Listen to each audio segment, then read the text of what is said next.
Acompanhe comigo a leitura do texto, então. Diz assim a palavra de Deus: Fiquem atentos para não desprezarem nenhum destes pequeninos, porque eu afirmo a vocês que os anjos deles, lá nos céus, veem incessantemente a face de meu Pai Celeste, porque o Filho do Homem veio salvar o que estava perdido. O que vocês acham? Se um homem tiver 100 ovelhas e uma delas se desgarrar, não deixará ele nos montes as 99, indo procurar a que se desgarrou? E se consegue encontrá-la, em verdade lhes digo que ficará mais alegre por causa desta do que pelas 99 que não se desgarraram. Assim, não é da vontade do Pai de vocês, que está nos céus, que se perca um só destes pequeninos. Vamos orar pedindo a direção de Deus? Amado Pai, bondoso Senhor, nos colocamos diante da Tua santa palavra, pedindo, Senhor, pelo Teu Santo Espírito, pela Tua misericórdia sobre nós, sabendo que nós precisamos da iluminação que provém do alto, para que a gente possa compreender verdades espirituais, especialmente quando nós lidamos com as parábolas.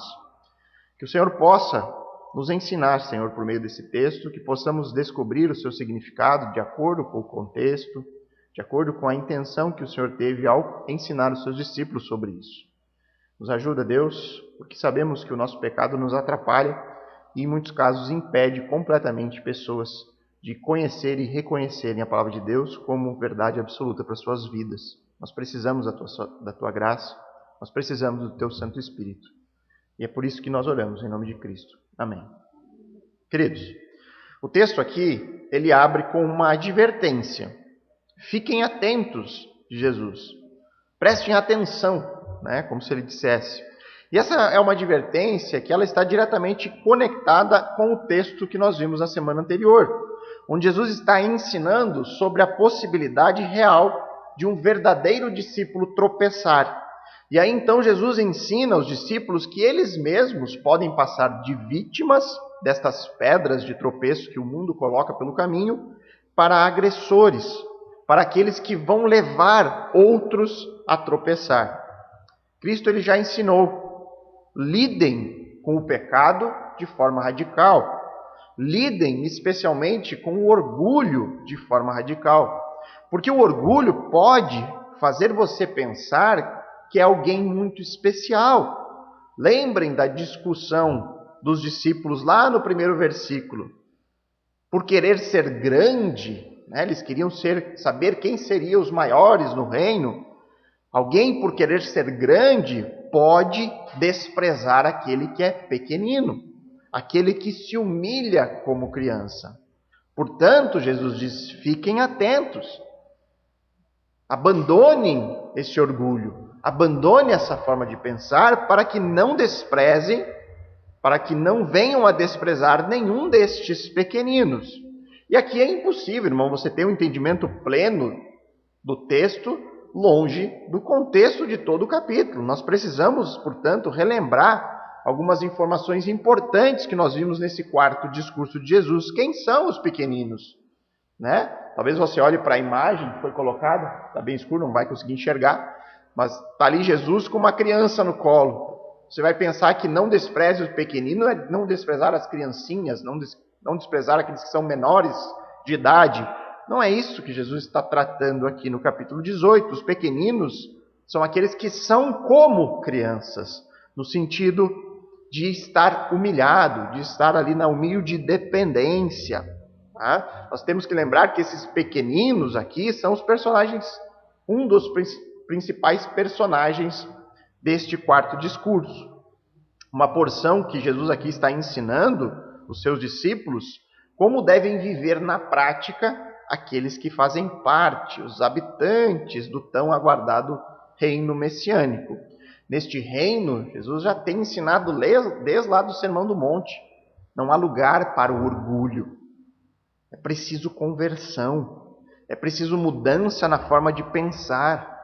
Ao invés de querer ser grande primeiro, você tem que se humilhar na semelhança de uma criança. Ser dependente de Deus, ser dependente de Cristo. Sem essas características, não há nenhuma maneira de entrar no reino dos céus. Entretanto, Jesus ensina que enquanto nós estivermos no mundo, as pessoas que estão unidas em uma rebelião contra o Senhor, elas tentarão colocar as pedras de tropeço no caminho, para fazer os verdadeiros discípulos tropeçarem. Jesus disse que essas pedras de tropeço são inevitáveis, mas que elas jamais devem partir de dentro daqueles que habitarão no reino eternamente.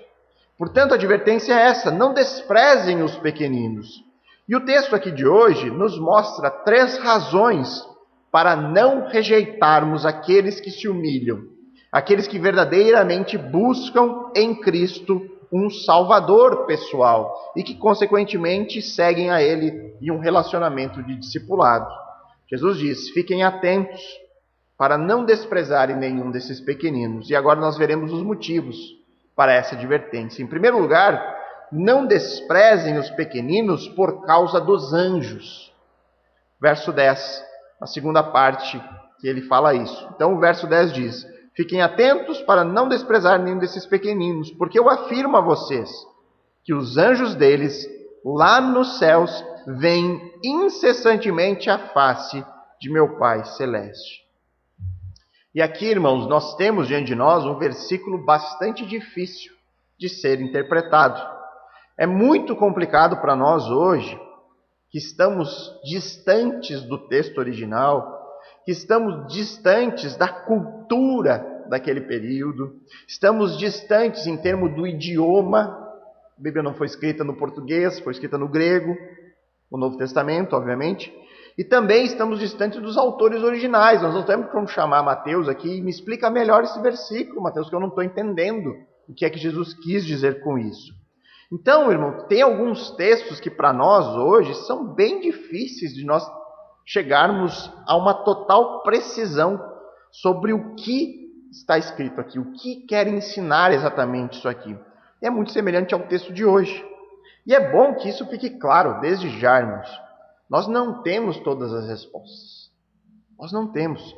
Inclusive, desconfie de alguém ou de alguma igreja que diga ter todas as respostas. Porque nós temos textos bíblicos que são desafiadores, e nós não conseguimos dar plenamente certeza do significado dele. Agora, por mais difícil que seja saber exatamente o que Jesus quis dizer nessa parte final do verso 10, tem algo que nós podemos saber com certeza, que é o que ele não quis dizer com isso. Tá? Esse texto, irmãos, não dá base para se formar uma doutrina que é conhecida como a doutrina do anjo da guarda.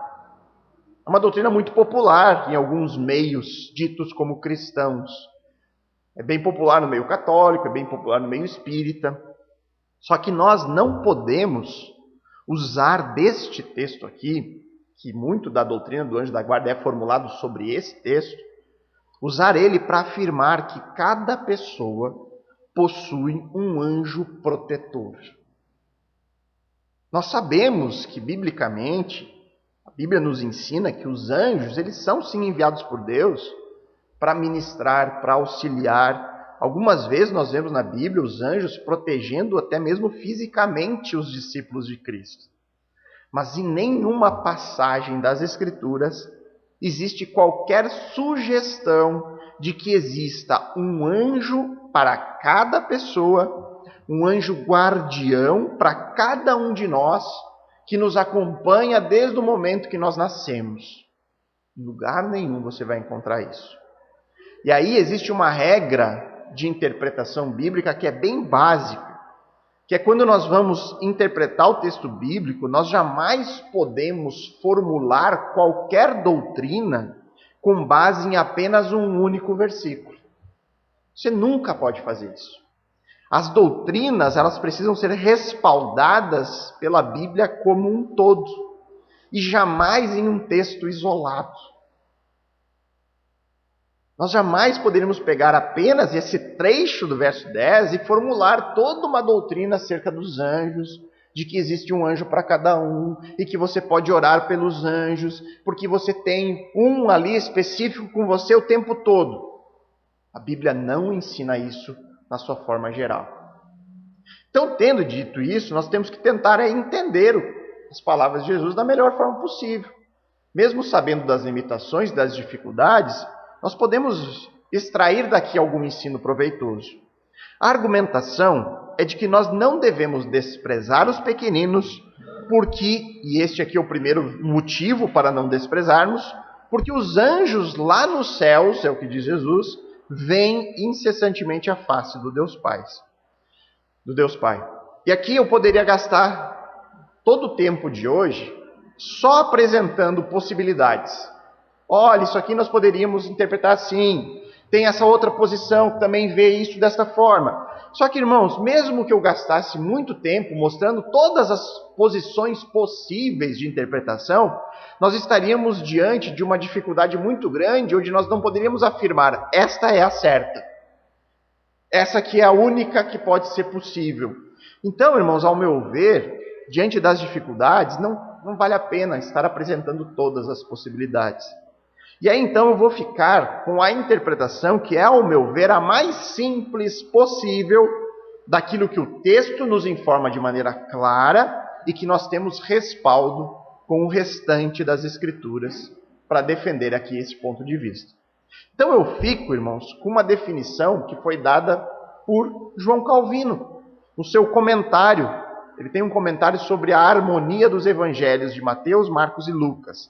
E aí ele interpreta essas palavras de Jesus dessa forma, aqui abrindo aspas para João Calvino. Ele diz, não é coisa leviana desprezar a quem tem os anjos como companheiros e amigos. Então João diz, olha, nós não devemos desprezar pessoas que possuem como os anjos de Deus como seus companheiros. A Bíblia nos mostra isso, os anjos agindo em favor dos discípulos de Cristo. E ele diz, portanto, deveríamos precaver-nos de desprezar a sua salvação, a salvação destes, dos pequeninos, a qual mesmo os anjos têm sido incumbidos de promover, ou seja, os anjos trabalham em favor da salvação deles. O cuidado de toda a igreja está confiado a anjos, para assistir a cada membro segundo a sua necessidade o requeira. Então ele diz, olha, os anjos estão cuidando da igreja do Senhor, mas ele não tem um anjo para cada um, ele cuida de acordo com a necessidade. Quando for necessário, Deus vai enviar os anjos para proteger o seu povo. Então o texto de Mateus aqui, ele não defende a ideia de que os anjos estão diante de Deus intercedendo por nós nos céus, como guardiões, como protetores individuais. Mas o texto aqui ensina que Deus, através dos anjos, ele cuida dos seus escolhidos. Deus, através dos anjos, ele opera em cuidado aos membros da sua igreja de acordo com a necessidade. Então esta é uma interpretação possível para o texto de hoje, que olha para o texto de forma simples, de forma direta, e que possui um respaldo bíblico, que possui um respaldo no restante das Escrituras. Portanto, não desprezem os pequeninos, porque Deus usa os anjos celestiais em favor deles. Deus usou um anjo para proteger Daniel na cova dos leões. Deus usou um anjo para livrar Pedro da prisão. Um anjo consolou o próprio Cristo no Getsêmani. Quando nós vamos para a história do mendigo chamado Lázaro, nós vemos lá na história que os anjos, assim que ele morre, levam Lázaro até Abraão. Em Lucas, no capítulo 15, verso 10, é dito que os anjos se alegram diante de Deus quando um pecador se arrepende. Então a verdade bíblica é que Deus move os seus exércitos celestiais em favor dos pequeninos. E esses anjos se alegram ao ver a redenção do homem diante de Deus. Os anjos, eles se movem em favor daqueles que se convertem, daqueles que se humilham, daqueles que se tornam como criança. Então, como poderíamos desprezar estes pelos quais Deus move até mesmo os céus em favor deles. Como poderíamos desprezar os pequeninos? Então, Jesus diz, não desprezem os pequeninos. Em primeiro lugar, por causa dos anjos, porque Deus usa do seu exército celestial em favor deles. Em segundo lugar, por causa do zelo de Deus por eles. O verso 11 diz, porque o Filho do Homem veio salvar o que estava perdido. E aqui, irmãos, eu preciso informá-los que este versículo 11 não aparece em alguns manuscritos do Evangelho de Mateus. Existe, portanto, uma possibilidade real desta parte do texto ser uma adição posterior. Algum copista provavelmente deve ter incluído uma citação do Evangelho de Lucas. No capítulo 19, verso 10, Lucas diz essas mesmas palavras. E um copista provavelmente incorporou o texto de Lucas para fazer uma espécie de introdução à parábola que vai ser contada agora. Mas neste caso aqui, irmãos, por mais que nós não tenhamos a certeza de que este versículo foi escrito por Mateus mesmo, nós podemos ter a certeza de que esta é uma afirmação contida na palavra de Deus. Inclusive, a maioria das traduções no português, eles trazem este versículo incorporado ao texto apenas com alguma nota de rodapé. Normalmente é isso. Acho que a ARA é a única versão que traz entre colchetes. As demais incorporam o texto e acrescentam uma nota no final da página. O fato é que estando ou não este versículo no texto original de Mateus, esta é uma constatação completamente bíblica. O Filho do Homem veio para salvar o perdido. Isso é fato. Agora, quem é que está perdido? Biblicamente, nós sabemos que todos estamos perdidos. Todos somos pecadores. Todos estamos destituídos da graça de Deus. Não há um justo nenhum sequer, como diz Paulo, no livro de Romanos. Mas isso significa que Cristo veio para salvar todas as pessoas? E aí a resposta, obviamente, é não. Porque mesmo que haja um fato real de que todos estamos perdidos, mesmo que isso seja uma verdade bíblica, nem todos reconhecem essa situação. Nem todos reconhecem o seu estado de perdição. Nem todos reconhecem o seu pecado. E nem todos reconhecem que precisam ser salvos. Então, quem são os perdidos? E aí nós temos que retornar para o início do capítulo 18. Os perdidos são os pequeninos. Os que querem se converter, no sentido de que nós já vimos aqui na mudança da forma de pensar, são aqueles que abandonam o seu orgulho, que se humilham como crianças, que vivem na humilde dependência do Messias, o Salvador. Estes que se humilham são os que reconhecem estar perdidos. Aqueles que reconhecem necessitar de uma salvação. E uma salvação que só pode ser encontrada em Cristo Jesus. Então depois, ainda aqui no capítulo 18, Jesus falou sobre as pedras de tropeço, que podem levar os verdadeiros discípulos a se desviarem do caminho. Lembrando sempre, não no sentido de perder salvação, porque isso é impossível, mas no sentido de se afastar do discipulado. A parábola que nós veremos agora trata disso. Ela não está falando dos crentes desviados, como muitos pensam, crentes que perderam a sua salvação.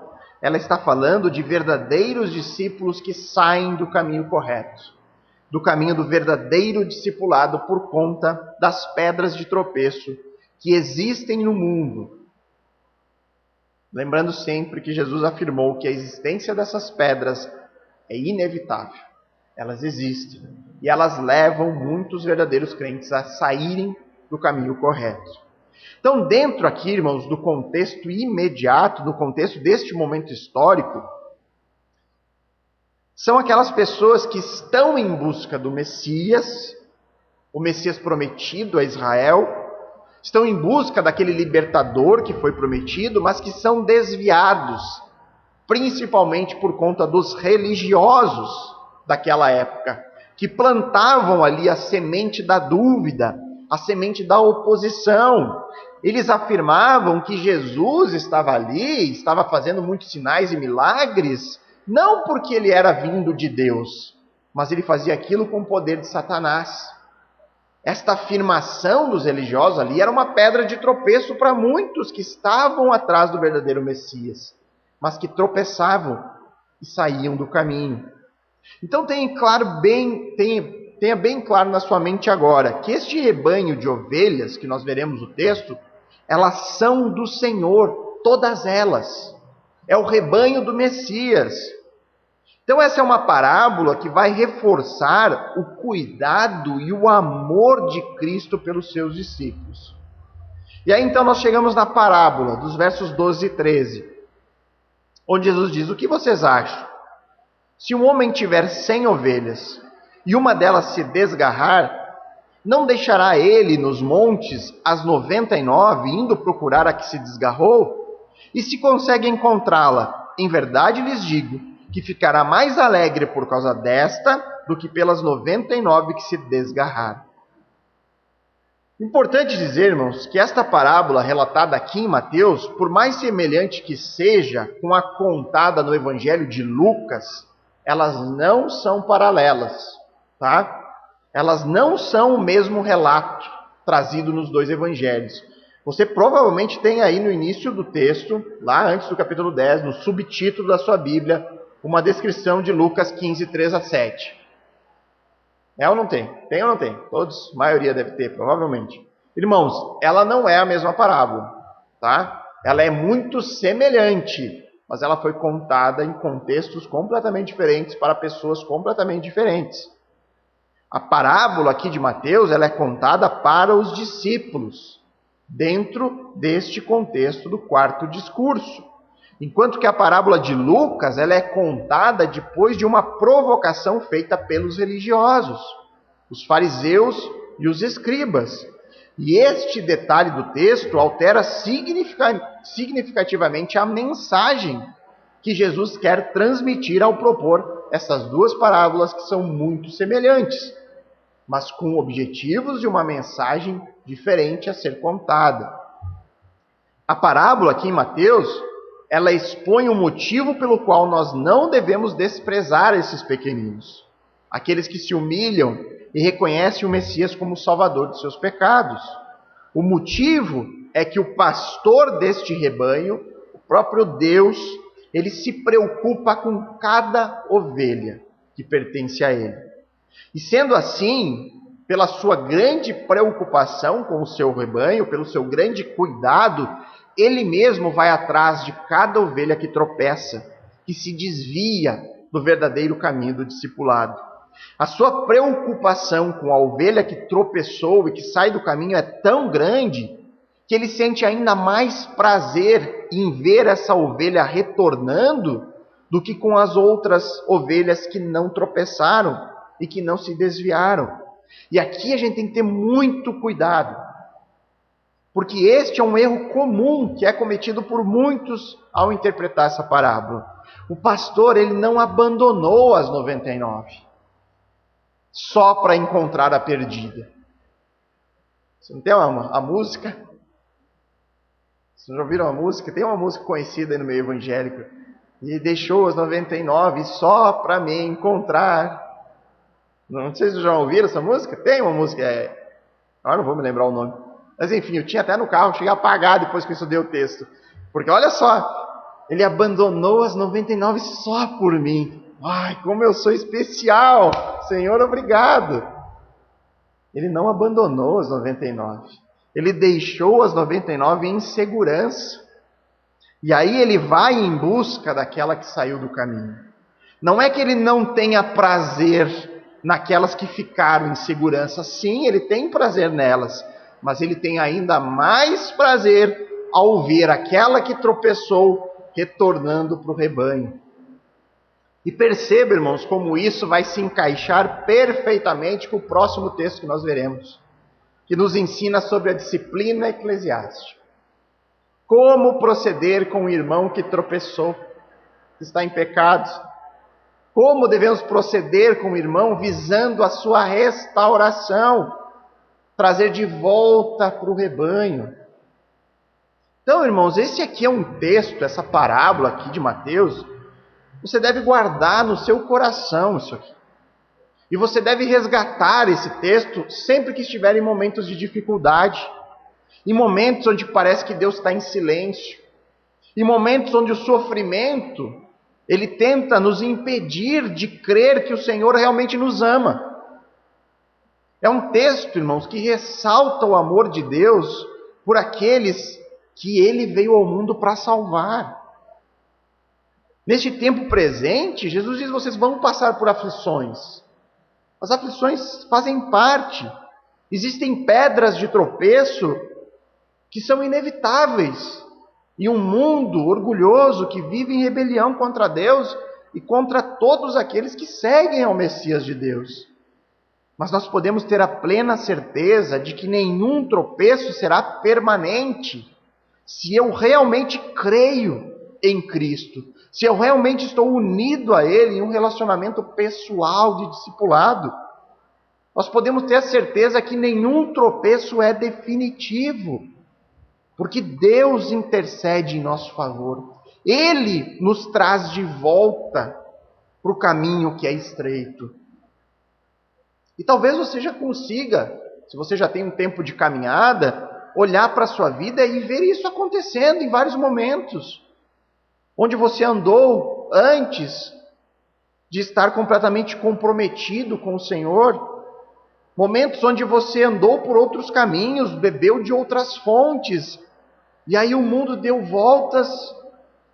E Deus foi lá, e lhe buscou, e lhe trouxe para perto da palavra. E hoje você tem aprendido, tem conhecido, tem crescido, tem buscado ser obediente ao Senhor. Talvez você consiga se identificar com essa ovelha desgarrada. Em algum momento da sua vida, andou distante, e Deus lhe trouxe de volta. E agora você sabe o amor e o prazer que o próprio Deus sente ao trazer para perto dele aquela ovelha que andou longe. E que coisa maravilhosa isso, irmãos. Esse é um motivo de pararmos e meditarmos. Deus, o Criador, majestade nas alturas, Todo-Poderoso, Rei dos Reis, Senhor do Senhor, Ele tem prazer, Ele se alegra em nos buscar. Ele possui alegria em nos transformar, em nos restaurar. E é sempre bom dizer, não por nós mesmos. Não é que Ele se alegra em nós, porque nós somos alguém especial, mas porque Ele se alegra em salvar os perdidos. Ele se alegra em salvar pecadores, porque nisso Ele é mais glorificado. Portanto, não desprezem estes pequeninos. Em primeiro lugar, por causa dos anjos. Em segundo lugar, por causa do zelo de Deus pelos seus pequeninos. E em terceiro e último lugar, não desprezem os pequeninos por causa da vontade do Pai. Verso 14. Assim, não é da vontade do Pai de vocês que está nos céus que se perca um só destes pequeninos. Então ele diz assim, ou desta maneira, deste modo, por causa do amor, por causa do zelo de Deus pelos pequeninos, não é da vontade do Pai que um só membro do seu rebanho se perca. O Pai Celestial, o Pai de vocês, o Pai dos verdadeiros discípulos, o Pai daqueles que estão unidos com o Messias em um relacionamento pessoal de discipulado. É importante lembrarmos que a nossa união é a nossa união com o Filho unigênito que nos garante sermos filhos do Pai. É essa união com Cristo que nos garante fazer parte da família de Deus, de nos atrevermos a chamá-lo de Pai. E é este Pai celeste, ele não está disposto a permitir que nenhuma única ovelha do seu rebanho se extravie. Se esta é a vontade do Deus Pai, seria uma enorme surpresa se um único filho seu se perdesse nesse processo. Se apenas um único verdadeiro discípulo saísse do caminho do Senhor para sempre, então, irmãos, até mesmo a divindade do Pai poderia ser questionada e deveria ser questionada. Por quê? Por que nós poderíamos questionar, se um único crente perdesse a salvação, questionar a divindade do Pai? Por causa de textos bíblicos como o de Isaías, capítulo 46, 9 e 10, onde ele diz: lembrem-se das coisas passadas, das coisas da antiguidade, que eu sou Deus e não há outro. Eu sou Deus e não há outro semelhante a mim. Desde o princípio anuncio o que há de acontecer, e desde a antiguidade revelo as coisas que ainda não sucederam. Eu digo: o meu conselho permanecerá de pé, e farei toda a minha vontade. Se nenhuma vontade de Deus pode ser frustrada, então é certo que nenhum verdadeiro discípulo de Cristo se perderá no processo. Tropeços ocorrerão. Saídas do caminho estão previstas. Até porque pedras de tropeço deixadas pelo mundo são inevitáveis. Porém, caso tropeçarmos, o próprio Senhor sairá para nos conduzir de volta ao seu rebanho, que está eternamente seguro nos seus cuidados. Então, dentro aqui do contexto, Jesus está alertando aos seus discípulos: não desviem, não rejeitem, não façam tropeçar aqueles que se humilham, aqueles que querem um relacionamento com o Messias Salvador. Não façam como os religiosos, que introduzem o fermento da dúvida no meio do povo. Não façam isso, porque será inútil. Nenhum deles se perderá, porque é a vontade do Pai que nenhum se perca. Portanto, se você fizer um desses pequeninos tropeçar, isso só vai acumular juízo sobre a cabeça de vocês. E aí a gente lembra o que ele diz: seria melhor você pegar uma pedra, amarrar no seu pescoço e se lançar no fundo do mar. É melhor morrer antes de cometer tal pecado. E aí algumas pessoas poderiam questionar: mas pastor, se essa interpretação estiver certa, então significa dizer que nenhuma pessoa que depositou a sua confiança em Jesus como seu único e suficiente Salvador pode se desviar permanentemente do caminho estreito? Significa que nenhum vai perder a sua salvação em momento nenhum da sua vida? Sim, irmãos, é isso que a Bíblia ensina. É isso que um texto como esse está nos dizendo. Mas pastor, eu conheço um irmão lá que estava na igreja, ele era uma bênção, servia em ministérios, tinha chamado pastoral, mas ele se desviou e hoje não quer mais ouvir falar de Deus. Como que crente não se desvia? E aí nós temos que lembrar de outras palavras que a Bíblia nos fala.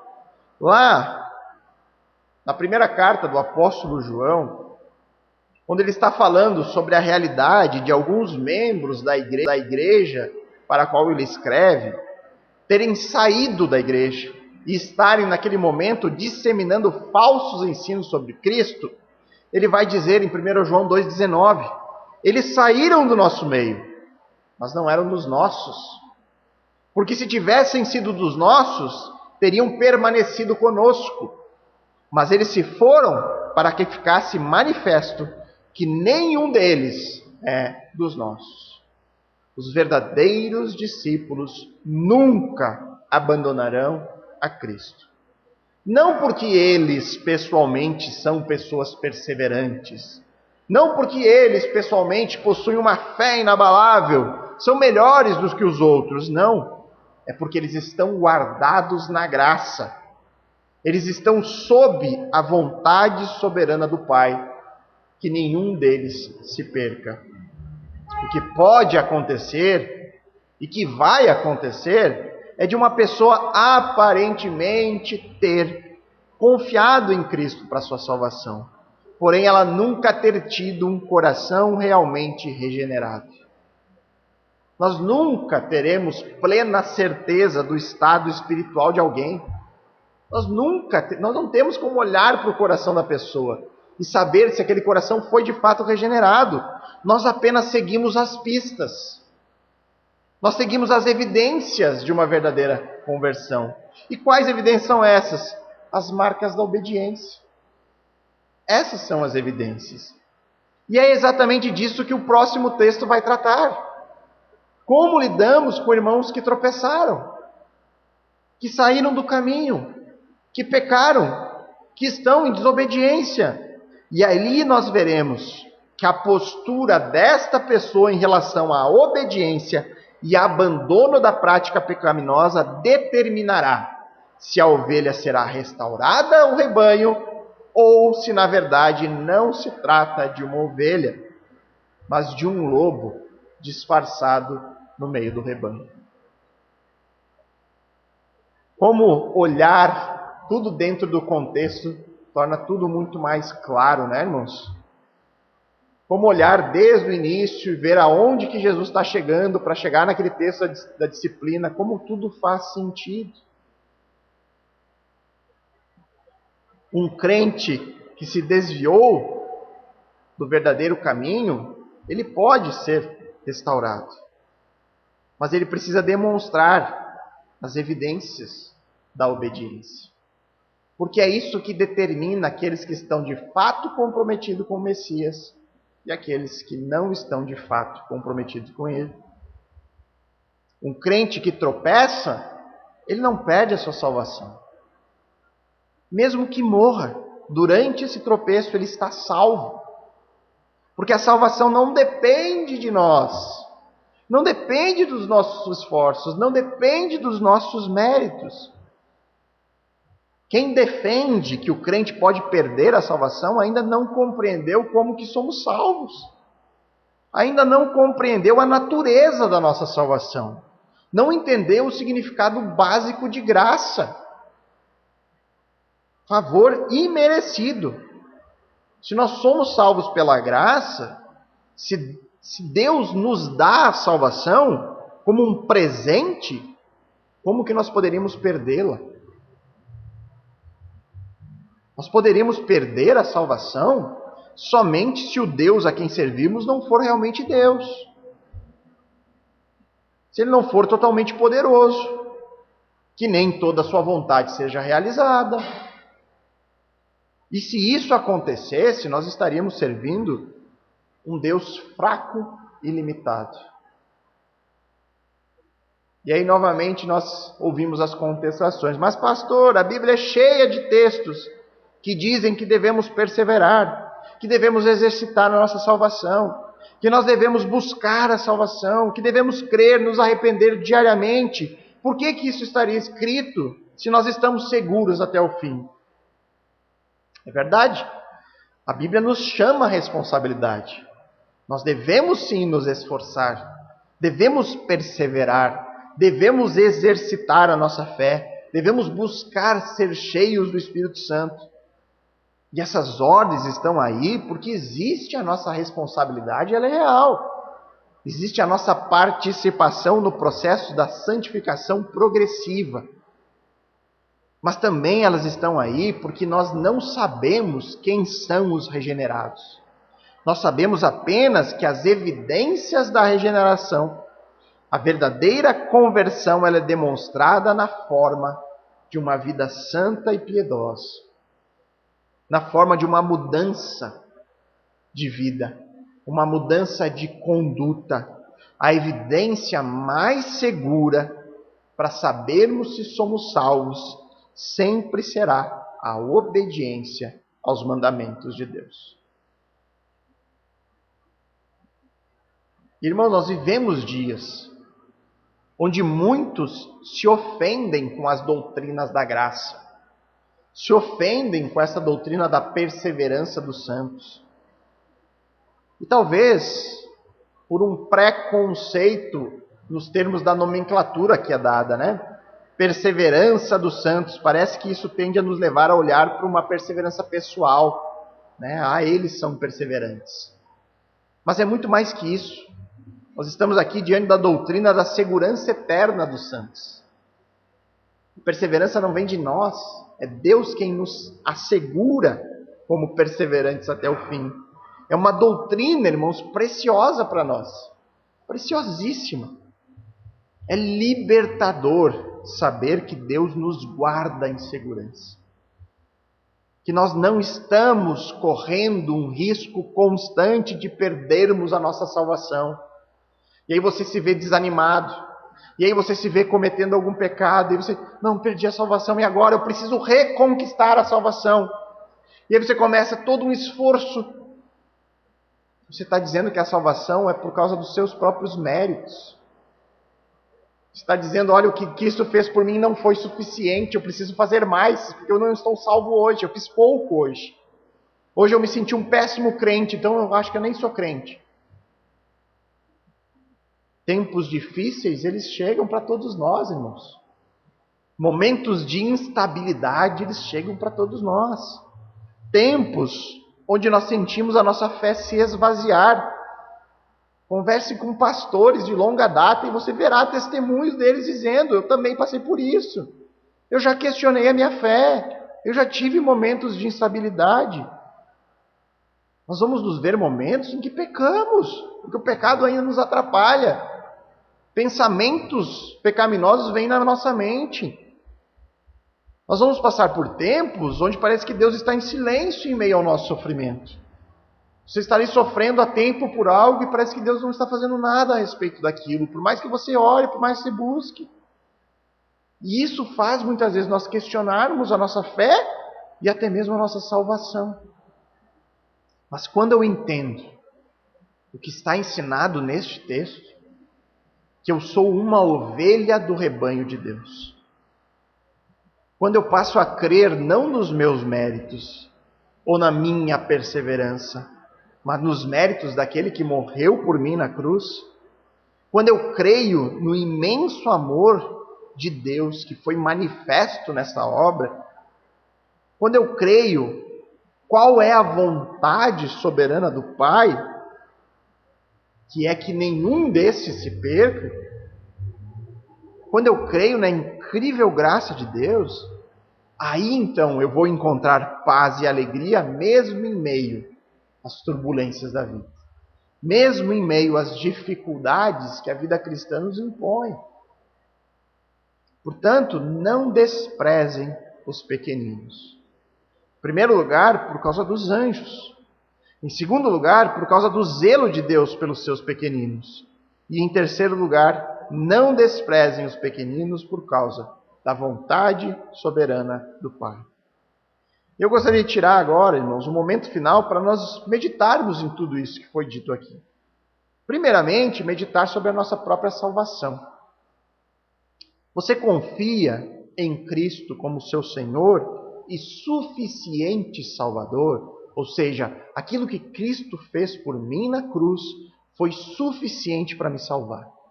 Eu creio que só isso pode me salvar. Nada que eu faça, nada de bom em mim há. Eu creio apenas que Ele morreu por mim. E isso foi suficiente para trazer a mim a salvação. Você crê nisso? Você deseja, por causa dessa obra maravilhosa, conhecer mais ao seu Senhor e Salvador? Você se interessa pelas suas palavras e busca viver em obediência a elas, independente do custo que isso possa ter a você? Será que você está realmente disposto a seguir os passos do Messias, assim como os apóstolos fizeram? Mesmo que seguir os passos de Cristo signifique sofrimento neste mundo. Mesmo que signifique abrir mão de desejos pessoais, de planos traçados antes de ter este encontro com Jesus e a sua palavra. Se a sua resposta é sim para todas essas perguntas, sim, eu creio, eu confio, eu quero esse Salvador para a minha vida, eu estou disposto a viver de acordo com as suas palavras, então, irmãos, aí eu quero que você medite um instante para se alegrar no imenso amor de Deus por você. Um pecador que foi amado pelo Criador, onde sem nenhum mérito próprio, sem nada de bom para oferecer, Mas mesmo assim, por conta da graça, por conta da misericórdia de Deus, Ele move até mesmo os anjos ao seu favor, se for necessário. Ele lhe ama de tal forma que Ele abandonou a glória do céu no seu favor. Ele lhe ama de tal forma que Ele veio ao mundo providenciar o preço para o seu resgate. E aí você pode se alegrar sabendo que mesmo diante de muitas dificuldades que você vai enfrentar nessa vida, você sempre estará seguro em Cristo. Não porque você é melhor que os outros, não porque nós somos especiais, mas porque simplesmente esta é a vontade soberana do Pai. Então pense sobre isso por um instante e depois vamos orar.